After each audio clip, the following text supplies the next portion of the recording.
Hello, I'm Dave, back again with another pick video, albeit a different style of video. We being picks from Dave and Earl Sports Bets, set out to do 3 different college bowl shows. We were supposed to cover every single one, and we have, and we will. We had to move the Wednesday show back to Thursday, which means we won't have the chance to cover the 3 games that are tomorrow, which is December 29th, 2022, on a Thursday. So I'm going to cover those in the pick video. There are 3 games. I do have 2 actual picks between the 3 games and 1 lean. So we'll go over those, and we'll just treat it like a normal pick video because we're not going live. We're just going to slap this puppy up on YouTube. And the first bowl we have is the Bad Boy Mowers Pinstripe Bowl in New York. Syracuse 7-5 taking on Minnesota 8-4. The line is Minnesota -11, and the total's at 44. Starting with Syracuse, they have a bunch of coaching changes. Offensive coordinator, defensive coordinator, and QB coach are all gone. And then when you look at the players, their number 1 running backs going to the draft, and they have a wide receiver and a D lineman going to the portal. Whereas Minnesota, their only question mark is their starting QB, who's been playing hurt, and it's sort of uncertain and undecided as to who's starting the game. But besides that, they're pretty healthy. And here's the deal. Minnesota's a team that runs the ball. They're 15th in the country with 210 yards per game, and they're 119th in the country at passing the ball at 169 yards per game. So they're a rush first, really a rush only team. And the thing about them on defense is they're the number 4 scoring defense in the country, only allowing 13.6 points per game. And while Syracuse has been able to put points up there on the board, when they play top defenses like Florida State, they scored 3 points. Pitt, number 36 in the country. Florida State 17. Pitt's 36 in the country. 9 points. So they've struggled against good defenses to do anything. Not to mention they're 5-7 to the under, and Minnesota's 4-7-1 to the under. And really, those unders were all in games that were 45-point or less totals. So I'm looking at the total in this game at 44, and I like the under. I know it's gone the other way, but that's going to be official play for me. I like Minnesota, Syracuse, the game under 44 total points. Moving on to the next game, which is the Cheez-It Bowl. Oklahoma 6-6, Florida State 9-3. The line is Florida State -9.5, and the total's at 65.5. And the total, or the line, I should say, opened up at 8. So there's been a 1.5 of line move, and it's at 10 some places. So Florida State's getting love. The thing about Oklahoma is they've got a lot of missing pieces too.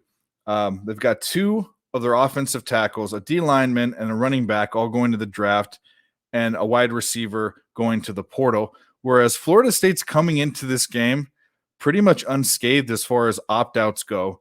They're going to have their full team. And to me, and the statistics show it too, Florida State's a better team on offense and a significantly better team on defense.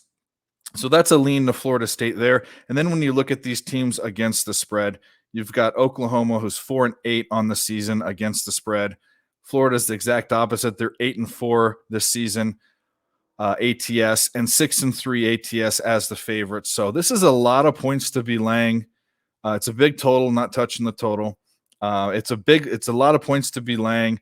I haven't gotten to the window yet, but if I gun to my head, I pick Florida State laying the point. So that's my lean in this one. Not an official play. Florida State Seminoles -9.5. And then moving to the last game, which is the Valero Bowl. We have the Texas Longhorns 8-4 taking on the Washington Huskies 10-2.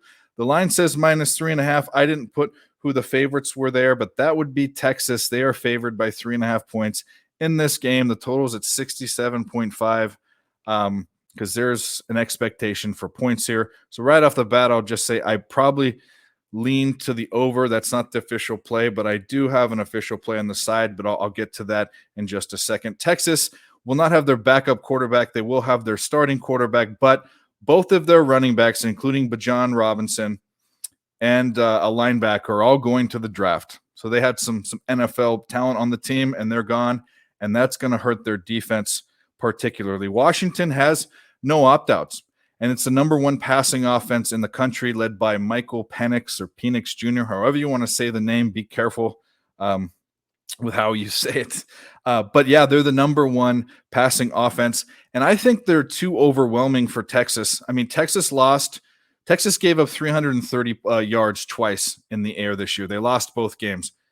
Out of the 12 games that Washington played, 8 of them they threw for over 330 yards. So this is just it's a tsunami in the air, and I think it's going to crush Texas. Washington's also 5-1 against the spread after covering a spread. So I like Washington getting 3 and the hook.